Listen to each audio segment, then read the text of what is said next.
Gary, may tribute video tayo para kay Boss Samboy. Oo nga. Oh. Nakakasad, no? Kasi akala natin is getting better eh. Pero nagulat tayo lahat. Pero okay din dahil ano din pala siya, 9 years. No? 9 years din ba yung ano niya? Yung struggle niya? 2014 na ata siya na nag-collapse siya.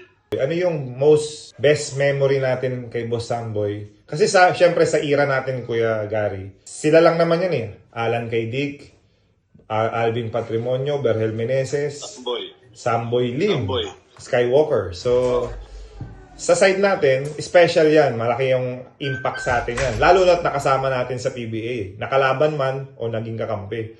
So, ang isang El Granada, Gary David, ano yung memory mo kay Boss Samboy? Malaki naging memory ko kay Boss Samboy, lalo na nung nag-start pa lang ako. Hindi ko makakalimutan sa kanya nung nasa PBL pa ako, Montana pa siya. Ang laro sa PBL nun, di ba, sa Makati Coliseum? Naalala ko yan. Kung naalala mo yung sa ilalim ng Makati Coliseum, meron ano doon, di ba, may gym? Gym ako doon. Tapos, that time, parang manager tinata siya ng well code noon. Nung mag-gym ako doon, bigla yung papasok si Boss Samboy. Tapos, tinuruan niya ako ng mga tips ng mga pag-workout sa balikat, sa legs, kung paano magpapalakas ng talon. Tapos talagang grabe yan, ang haba ng wingspan yan. Tinaas namin ganyan yung kamay namin. Matangkad pa ako sa kanya pero ang haba naman kamay. Ang laki ng kamay ni Boss Samboy. Tapos yung pampalakas ng talon, yung wall squat, ay yung tinuro niya sa akin. Wall squat? Tapos wall squat. Tapos puro shoulder. Nakuha ko sa kanya na noon ginagawa ko lagi pag nag-workout ako. At ano talaga, malalaman mo dito. Dahil nga yung sa mga leg style, di ba? Lakas niyang tumalon. Sabi niya pa sa akin, ilang taon na siya, nakakadak pa eh. Kundi lang ng mga injury. Ayun yung siguro best memory ko kay Boss Samboy na hindi ko makalimutan nung talagang magkita kami sa gym sa Makati Coliseum. Yung mga binigay niya na tip. Sobrang bait niya na very approachable. Saka hindi mo siya, hindi ka maiilang na makipag-usap kasi sa kanya. Yung unang approach sa'yo, hindi tulad ng mga, alam mo yung mga player na idol mo, di ba? Talagang minsan, hintayin ka lang, sasabihin ko lang, idol, ganyan, no? Siya, makita ka pa lang niya, talagang, uy, sabi niya gano'n, no? Nagkasabay pa kami minsan sa event yan sa event. May nakita siyang matangkad na lalaki. Inawakan niya, tapos player ka ba? Sabi niya gano'n. Yung mga mahilig siyang magbibigay ng tip sa mga player. So, kaya I'm sure yung legacy na iniwan niya, memorable talaga sa lahat sa atin. Yung personality ni Boss Samboy, saka sa sobrang bait niya, walang masamang tinapay sa kanya eh. I'm sure, kung agree ka, sa heaven diretso ni Boss Samboy. Saan nila i-imply? Hindi ko sure eh. Pero itatanong ko kay Coach Alan kasi si Coach Alan Kay Dick yung pinaka parang close sa kanya sa group natin eh, di ba? Oh, I'm sure yung batch nila. Tapos tayo, pwede rin tayo bumisit sa kanya, di ba? One of these days. Oo, alamin lang natin kung kailan yung ano. Kuya Gary, anong message mo sa family ni Boss Samboy? Saka sa lahat ng mga fans ni Boss Samboy? Sa message ko sa family ni Boss Samboy, siyempre, alam ko po masakit ngayon yung memory niya na ginawa niya po sa atin. Sa inyo, may makapagpahinga na po siya na talagang alam naman natin na kasama niya po si God. Kaya una-una lang po talaga yan. Nauna lang sa atin si Boss Samboy. Ang kagandaan lang niya, meron po siyang naiwan sa atin na pagmamahal at saka yung mga naging magandang alaala. Lalo na po sa akin talagang nung umaasenso ako sa paglaro ng basketball, kasama po siya sa mga binigay niya po na tips sa akin dati. At sa atin bilang tagahanga ni Boss Samboy, yung pong alaala, yung mga laro niya, yung pinalakpakan po natin at sinisigawan po ay yung itanim natin sa ating isipan at puso, talagang magre-remain siya sa atin sa alaala bilang isang Skywalker, Samboy Lim. Isang mabait, magalang na tao po si Boss Samboy. Okay, Kuya Gary, thank you. Thank you, Brad. Ingat. Merry Christmas. Merry Christmas. Stay amazing.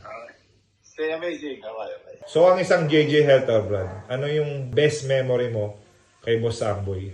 Una-una, sobrang lungkot talaga kasi Boss Samboy, one of the nicest guys you could meet.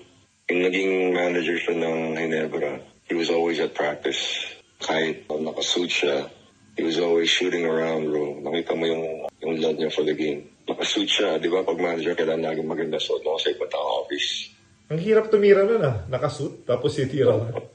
Oo, nakasuit yun. May naka-jersey kami. So we would have a shooting contest. Kasi lagi siya nanonood practice namin eh. Every day nandun yun nanonood practice. After practice, yun. Mag-shooting contest kami, 3-point contest. And may shooting talaga, bro. Kahit nakasuit siya, natalo niya ako. Oh? Nananalo pa rin siya kahit nakasuit siya? No, bro. Shooter talaga. Pagtapos na yung shooting, paupo ako na sa bench, magkukwentuhan kami, joking around. Sabihin niya, film mo to, Jay, film mo to. Ganun siya. Ang ginagawa niya rin sa'yo yan. Oh, bro. Then, gusto niya yung pag gaganon mo yung muscle niya. Okay. Talagang solid eh. Parang bakal. Ande, sa akin nga, pag sabi niya sa akin yan, Rico, hawakan mo nga to. So pag hawak ko, sabi ko, Boss Sab, parang bato. Oh, Sobrang tigas. Kasi alam mo bakit tayo affected lahat. Lahat kasi kinakausap niya, lahat minimingle niya. one of the best to ever do it, man, of course. Anong message ng JJ Helterbrand for Boss Samboy? Well, I just wanna say condolences muna sa family niya. Siyempre, of course, mamimiss natin siya. Type of guy that's always positive, fun to talk to. The type of guy na you always want to be around. I feel sad kasi di ba, dapat we're gonna go visit him, no? Oh yeah, Hindi lagi, mo ako. akala ko kasi Jay, remember, lagi natin sinasabi, ibibisit natin si Boss Samboy. We're just waiting for the right moment na magaling na siya. Ang pagkaka-understanding ko, he's getting better. Di ba? Ako rin eh. Kasi kasama sa prayers natin si Boss Samboy, na sana maging okay si Boss Samboy. Especially before, nung nagkaroon siya ng problem, nung nagbabasketball siya, bigla siya nag-collapse, di ba? Tapos, we're praying for fast recovery and everything. But yun nga, I think ang pinaka-bright side na lang na pwede nating isipin na si Boss Samboy makakapag-rest na. Kasi knowing his personality, ayaw niya yung wala siyang ginagawa. Gusto niya lagi, may action siya. So, kung makakapag-rest na siya, and I'm sure, alam mo to Jay, diretso yan, diretso si Boss Samboy sa heaven, kasama si Lord. Dahil sa legacy, actually, yung legacy iniwan niya, not bad. Talaga, di ba? Amazing yung legacy na iniwan niya sa atin. Right? Yeah, man. I'm gonna miss him for sure.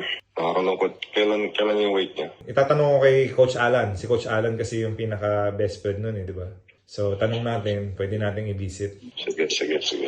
Okay, kita-kits tayo soon. Alright, bro. I'll see you. Merry Christmas. Merry Christmas and a Happy New Year. Mr. J. Cox. Saan ka? Gising. Ito nga, may bad news tayo pag-uusapan. Siyempre, ikaw, na-experience mo na ako makasama si Boss Samboy. I think kalabang mo siya palagi, no? As a manager, di ba? Kasi sa Pure Foods ka di ba? Si Boss Samboy sa San Miguel. So, that time, meron ka bang memory, best memory with Boss Samboy? Nakakasama ko siya dati nung sa PBL. Philippine Basketball League. Sa ano siya dati? Oo, sa Wellco siya dati, coaching staff eh. Junior sa doon dati sa Wellco. Lagi niya siya, di ba malaking katawan nun bro? Oh.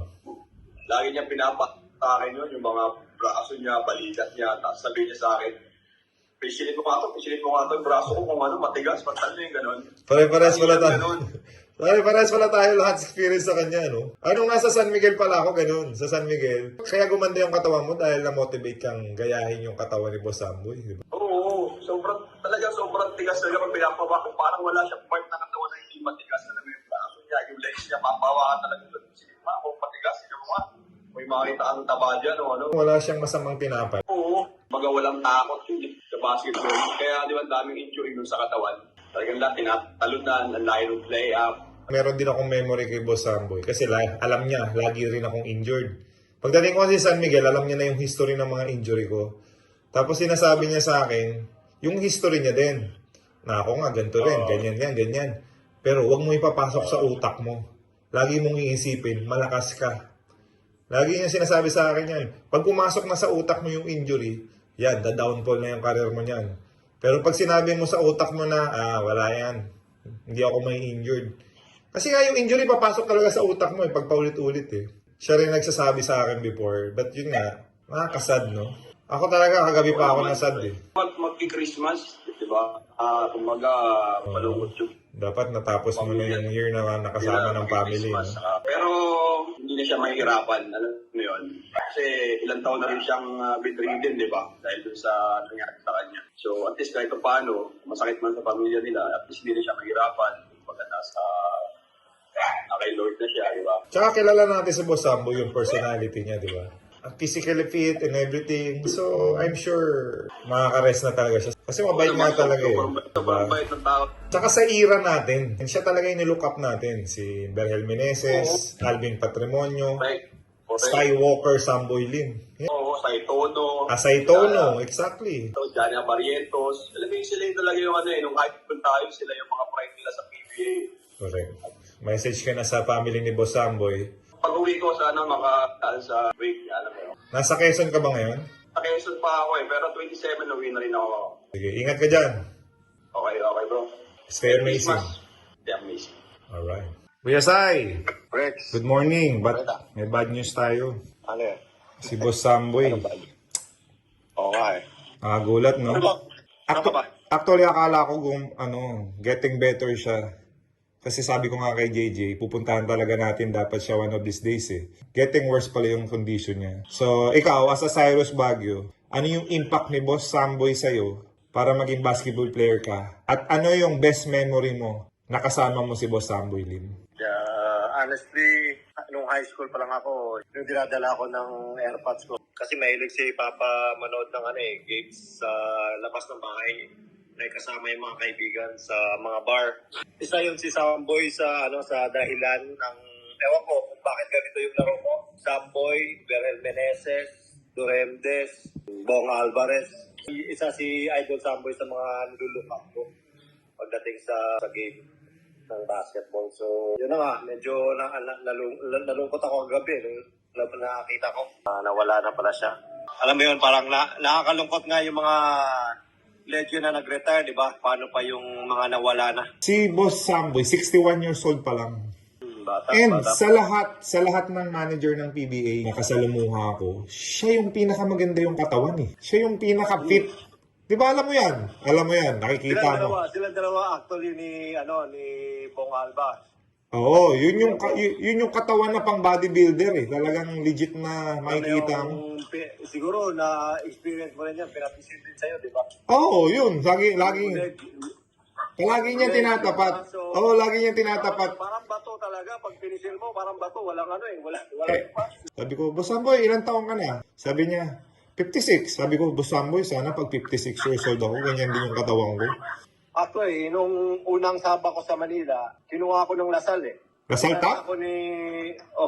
Dinala ako ni Tito Rick Big, tryout ako ng Lasal. Tapos sinabay kami ni Coach Jong. Si Coach Jong pa head coach ng Lasal nung time na yan. Dinala kami ni Coach Jong sa San Miguel. Doon ko unang nakilala doon ko na-meet una si Samboy. So, ang hindi ko makakalimutan sa kanya, yung nag-one-on-one kami dalawa. Inaamo niya ako. Sino nanalo? Siyempre, durug ako. Bata ako nun eh. Ay. Tapos isa lang payo niya sa akin, advice niya sa akin, sekreto niya. Pag nagda-drive daw, dapat mabilis na malakas. Basta wala nang makakapigil sa'yo pag mabilis at saka malakas. Kumbaga, lakasan mo katawan mo. So nadala mo yan hanggang pro level mo, lahat sinasabi niya. Parang yun nga yung sinasabi ko kanina, parang baka nga isa yun sa nakatulong sa career ko eh. Diba, alam mo naman yung laro ko dati, puro transition. Malaking impact din si Idol Samboy sa mga advice na binibigay sa akin. Farewell message para kay Boss Samboy saka sa family niya. Nakikiramay kami sa family ni Idol Samboy from PB Moto Club. Nakakapanginayang, hindi man lang natapos yung taon. Pero masaya na rin ako kasi alam naman natin, matagal din nagdusa si Idol Samboy. Baka hirap na rin siya. Rest in paradise. Baga, yun lang, deepest sympathy sa family ko. Sa mga naikwan niya. At sa mga anak. Walang yabang yan. Oo. Sinong kapit doon, talagang pinagbibigyan niya pictures, pirma, lahat ng mga tao na lumalapit sa kanya, pinagbibigyan talaga. Thank you, Sai. Right, Rich. Okay, so Merry Christmas. Merry Christmas. Happy New Year. Stay amazing. Happy New Year. Stay amazing. Bye. Konsi, Kuya Don. Nakagabi pa ako hindi makatulog eh. May sad news tayo. Yeah. Si Boss Sam, no? From what I remember, naging manager, Yeah, natin, di ba? San Miguel. mahirap din kasi it has to have constant rehab and constant care. May sign of progress pero mahirap din if you'll miss a day of recovery. Ayun, I mean, Surprising. Gabi yun, Rick, no? oo. Pag ganyan kasi complicated din yung ano no. Kailan ba siya nag 2017 or 16, something like that.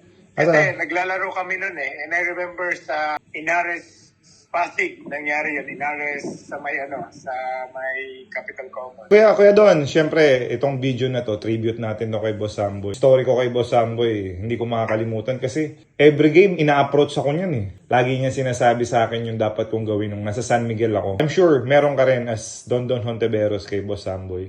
You want me to tell my story? Of course. I guess my first impact, I don't know if naabutan mo to, there was a book, Power for Living. Narinig mo yan? Hindi. Hindi pa.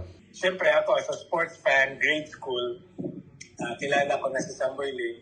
Mga classmates ko sa grade school, alam nila Samboy Lim ako. Kasi pag naglalaro ako, mahaba yung medyas ko. Abot tuhod. Kahit tennis shoes lang, whatever. Basta pag naglalaro kami, mahaba medyas ko. Then, I happened to, or may nagbigay sa akin ng book na to, and nabasa ko about his relationship with God. Nabasa ko rin, doon ko rin nakita yung si Gary Valenciano kasi meron na yata siyang diabetes at that time. And nabasa ko yun kay Samboy Lim. Sabi ko, wow. And yun yung impact na na-create sa akin. Kasi alam ko na siya as a basketball player, but about his relationship with God, considering the injuries that he faced, he encountered during his career, but na-injured siya, but still he kept on playing. So nabasa ko na yun dun sa Power for Living. Ganito pala kalakas yung relationship niya. Then, as a student, may laro ang San Miguel and Ginebra sa USJR Basak Campus. So ako, I prepared already a poster. May poster ako ni Samboy Lim. Sabi ko, papipirmahan ko talaga to. So, layup na sila, di ba? Ron Robin. Di ba? Anong year yan? I think 1990, probably 1990. Kasi first year high school ako yan, 1990. So, nag-layup si Samboy. Nalampasan ako. Sabi ko, next na round robin ito, lalapitan ko na talaga. So, after niya mag-layup for Ricks, pagkababa niya, nilapitan ko agad siya. Sabi niya, Idol, pwede po ba ako magpapirma? Sabi niya, nakatingin siya sa mga kasama niya. Okay lang tapusin namin yung warm-ups. Sabi ko, sir, pwedeng ito na lang. So when he got the pen and signed my poster, nagtigilan na yung mga warm-up kasi nagpapirmahan na, di ba? Parang gano'n, nagtigil na sa akin. So proud moment para sa akin. So Investig na Dice, Mon Fernandez, lahat, tumigil na, parang gano'n. Naalala ko, pagkapirma niya, the next day sa school, sikat ako kasi pinakita ko yung picture ni may sign ni Samboy Lim, Hector Calma, or eventually. Then, nung naging PBA ako, as you mentioned earlier, naging manager namin siya. In fact, pinakita ko rin kay Hector Calma yung signed 20 peso bill, the impact na binigay niya sa akin when I read that Power for Living na book. Yun yung unang naging impression ko na having that relationship with God. And tapos naging manager ko siya. And katulad ng sinasabi mo, every time pag may game, sinasabi siya. So when I was put as a manager, a part of his job description is to make sure the players go to the game na positive-minded palagi. Di ba? Mm-hmm. Kasi sometimes going to the game, I would say, pressure to deliver. Natural naman yan, di ba? Lahat. Pag wala kang pressure, manhid ka. I remember Samboy, sabi niya, ganito lang. And even practice, makikasabay siya. And for a few minutes nakakausapin ka niya, he made sure na you have that impact or lasting memory na maalala mo kung ano siya as a person. Siya yung una ko nakita na manager na physically fit. Siya ang pinakamaganda ang katawan ng manager. There's no doubt siya ang pinakamaganda yung katawan. Yung shirt niya, bagay sa build niya. Fit na fit yung niya. Bawal magsuot na maluwag yun, si Boss Samboy. Anong message mo kay Boss Samboy sa family niya? I think he is the reason why I designed my game to be a shooting guard. Or, eventually a position like that of Samboy. More really on the impact that he had as a grade schooler. So, yun yung way ko ngayon na I hope maalala ako ng mga bata, not as a basketball player, but also paano mag-influence sa kanila in a positive way. The same way that we are influenced by him nung nagkasama mo siya as one of his players when he was managing San Miguel. But going back, ano yung impact niya sa akin? Like I mentioned earlier, yung Power for Living was really unforgettable. Yung dinig ko o nabasa ko na wow, his relationship with God was the best thing na bakit niya na-overcome yung mga challenges niya. You have made a profound impact to our lives and we appreciate that. And to the family, I think God has His way of sending His love to everybody in the members of His family na ipaabot yung ganong classic experience. Yes, mahirap, masakit, but as you mentioned earlier, nakapahinga din ba? Tama ba, Corix? Yeah. Yeah, yun nga rin yung looking on the bright side, parang makapagpahinga na rin si Boss Samboy. Yung memory na iiwan niya sa atin, lahat maganda. So, Yung legacy. exactly. Yun yung proper word, legacy. So, Boss Samboy, thank you. Rest in peace. Rest in peace. Okay, kaya doon. Thank you. Thank you, Corix. Thank you for your time. Tribute video to our idol, the Skywalker, Samboy Lim, who is now enjoying that time with our Lord. Okay, thank you, Kuya.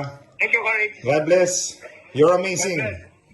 You are amazing. Stay amazing, Corix. Merry Christmas. Merry Christmas. Alam mo naman lahat tayo nagulat, di ba? Oo. Kasi akala natin is getting better eh. Ayun ang alam ko ah. Akala ko naging okay na siya pero yun nagulat tayo. Before Christmas talagang yun. So sa side natin, yung era natin kasi sila Boss Samboy yan eh. Sila Alan Kay Dick, Boss Samboy, Alvin Patrimonio, Berel Meneses. Yan yung kinalakihan natin. So tapos tayo sa side natin, may experience tayo. Nakasalamuhan natin si Boss Samboy. Meron akong memory dyan na talagang hindi ko makakalimutan. Nung time na, in fact, ano yan eh, dalawa na yung isa, mas malapit sa akin na nauna si Boss Bobby Wang na. Oo, si Ay, Boss hindi Bobby, lumabas yung ng- San Miguel natin, no? Oo, si Boss Bobby Wang na Kapampangan kasi yun, kaya malapit ako pagka may mga fiesta o Oktoberfest, lagi kami magkasama.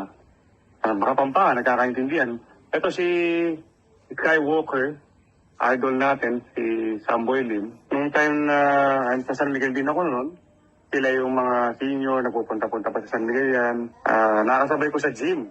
Kaming dalawa lang, nagkasabay kami sa gym doon sa baba ng San Miguel. Oo. Alam ko kung di ko alam kung nakapag-gym ka doon. Kadalasan, mga player nakapag-gym doon. Doon sa baba, kay Ben. Sabi niya sa akin, hindi ko makakalimutan, sabi ni Idol Samboy, ganda ng pinapakita mo, ng karir mo. Darating sa point na wala ka nang kailangang patunayan, alagaan mo lang yung sarili mo, kailangan tumagal ka. Tsaka alam mo ako, kahit mga papawis lang, laro-laro lang. Hindi ako magpapatalo. Ewan ko, yun ang maganda eh. Ikaw, parang nakikita ko, ganun ka rin. Opo, mahirap talaga pagka kahit ice tubig lang, ayaw magpatalo. Pero si Idol Samboy, kaya ang advice niya sa akin nun, alagaan mo yung sarili mo, pagka-game, huwag ka magpapatalo. Kahit minsan, meron tayong mga off night, huwag ka magpapapekto ron. Sabi niya gano'n. Ngayon, nakagawa ka na ng pangalan mo, alagaan mo yan. Sabi niya gano'n. Tsaka, knowing Samboy Lim, yung personality niya, fighter talaga. Kaya ako, nung nagulat ako, nung biglang wala na si Idol, nagulat ako kasi alam ko lumalaban yan eh. Talagang fighter kasi siya eh, yung fighting spirit niya. Sinala niya yun doon sa sakit niya na alam ko lumalaban talaga siya, hindi siya bibitaw. Kaya talaga siguro, dumating sa point na alam mo, pagka talagang oras na natin, kinalulungkot ko talaga, nakikiramay ako sa pamilya ni Skywalker Samboy Lim. Kinalulungkot ko po. Para sa akin, isang legend din ng isang Samboy Lim. Maraming napahanga, marami rin natulungan at the same time. Maganda yung legacy. Maganda yung legacy. Maganda. Isa rin yan talaga sa, kumbaga ako, legend din ng San Miguel talaga yan. Isa yan.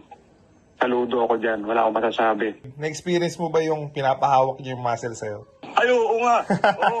Pare-pares tayo lahat. Yung bicep niya. Oo, sa Yung legs, bicep. di ba? Matic. Oo. Pineflex na lagi yan. Oo. Tama. Totoo yan. Yun yung dati mga nakakalaro nga niya, pag sila Ray Alaw dati, na nabanggit ko pa, nakakalaro niya sa mga papawis lang. Kasi ganoon talaga siya, pagka papawis, laro-laro lang, ayaw talaga magpatalo. Kahit papawis lang, talagang Wala umiinom pa rin ng Oo. energy drink, eh, no? Laban talaga, grabe. Kirayan ka, sasagasaan nga, wala saan pakialam, basta kailangan panalo siya. Ganun siya, ganun ang idol Samboy, na talagang fighting spirit, yung winning attitude, hanggang sa may sakit siya, nagkasakit siya, talagang lumalaban. Kahit hindi kami nagkakausap o hindi naman, nakikita ko na talagang gusto niyang pakita sa tao na gumaling siya, nalagpasan niya yun dahil yung fighting spirit niya at yung paniniwala niya kay Lord, ganun. Kaya lang, wala eh. And hindi na kinalulungkot talaga natin, nabigla talaga tayo lahat. Siguro, talagang bumigay na siguro yung katawan. Hindi madali yung pinagdaanan niya, bro. Mahirap Ang hirap talaga. yun. Mahirap talaga. Sobra. Wayne, congratulations for winning the MPBL nga pala. Another, ng legacy mo yan, di ba? Lahat Yeah, na oo. na-champion mo from APU, PBA, PBL. PBL, lahat. Di ba? Legal labas, champion. Exactly.